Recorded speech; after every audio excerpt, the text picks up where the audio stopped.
Ah, okay,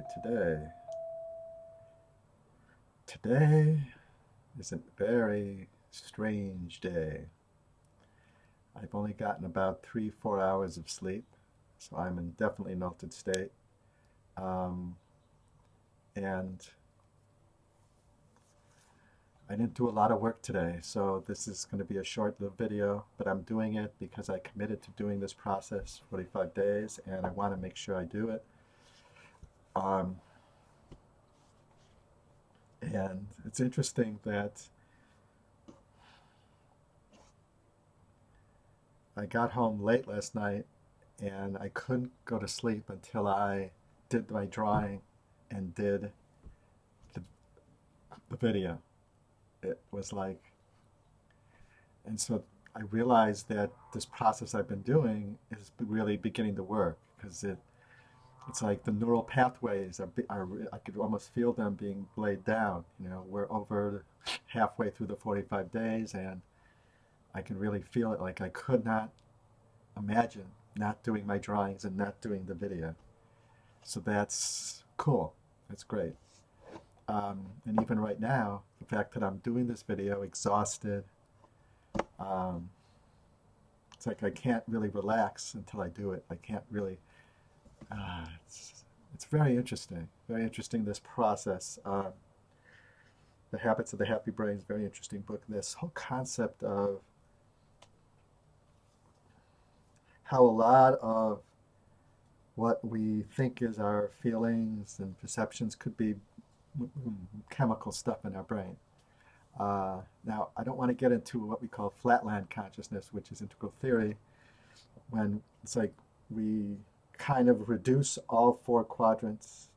We use one paradigm for all domains, put it that way. So it's like the classic one is scientism, where we do the objective empirical methodology of the individual objective quadrant, and we use it for everything else. So the upper right is considered the individual subjective, and that's consciousness and spirituality and psychology. And flatland would be reducing all of consciousness and spirituality to brain chemical response. So I don't want to get into that because that's oh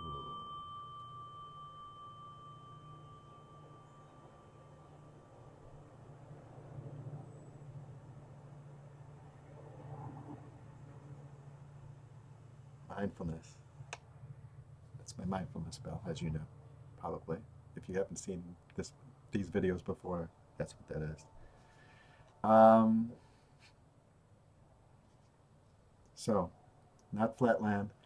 So it's like I'm not saying that our whole consciousness and all of our emotions and all that is all brain chemicals, but there is this kind of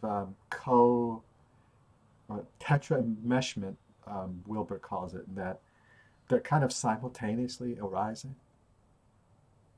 This is the hypothesis that my consciousness is co-arising with the sparks in the brain that correlate with it. So it's not that there's one or the other, which is first, the chicken or the egg. It's simultaneous.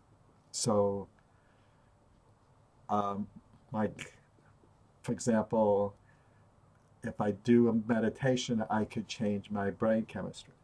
If I do, like there's people that they've tested, advanced meditators and uh, you know, people who are exploring the further reaches of, um, their potential.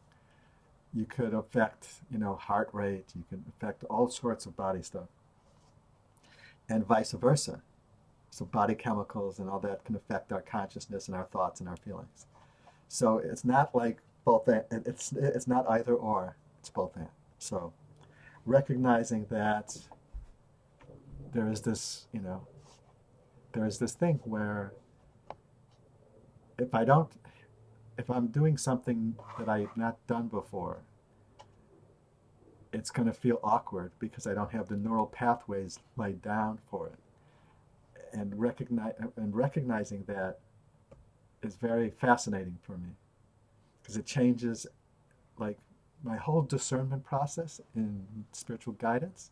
It kind of adds to it this great dimension of realizing, all right, um, is this feeling like not a good path because I don't have the neural pathways for it? Or is this the guidance saying not this path? So that's a great kind of tool I kind of included now in the discernment process. And it's really very helpful. So I seek the guidance. I have my guidance practice of, let's see, this holy instant would I give to you, be you in charge, for I would follow you, certain your direction gives me peace. And if I need a word to help me, you will give it to me. If I need a thought, that will you also give. And if I need but stillness and a tranquil, open mind, these are the gifts I will receive of you. You are in charge by my request, and you will hear and answer me because you speak for my highest, my deepest, my most expansive source. And then I seek the guidance, and then what comes forth, I ask, am I receiving guidance from these higher sources, or is this from another source?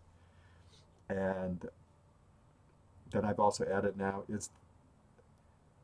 and if I have the guidance and it feels weird, then I ask, is this feeling weird? Is that because it's not the right guidance, I'm misinterpreting it, or is this that I don't have the neural pathways to do this? That kind of stuff. So I've been playing with that. I don't know if I'm making any sense here because I am totally, totally exhausted. Strangely enough, doing the video, I don't feel as sick as I have been. So that's really interesting. I don't know what to make of that, but this is giving me energy, which is very fascinating and very new for me. So I guess my neural pathways are getting hooked in there, and then maybe something else is going on the other levels, on the other domains where I'm working through maybe psychologically my awkwardness with the camera, public speaking, using words has been not my primary mode of communication. And so I've not kind of exercised those muscles. And not just, I mean, physically, I mean, psychologically. So this could all be part of it too. So it's very fascinating. So doing my drawing today gave me energy, and now doing this gives me energy. So this is good sign, good data for me anyways. So that's it for today. Namaste.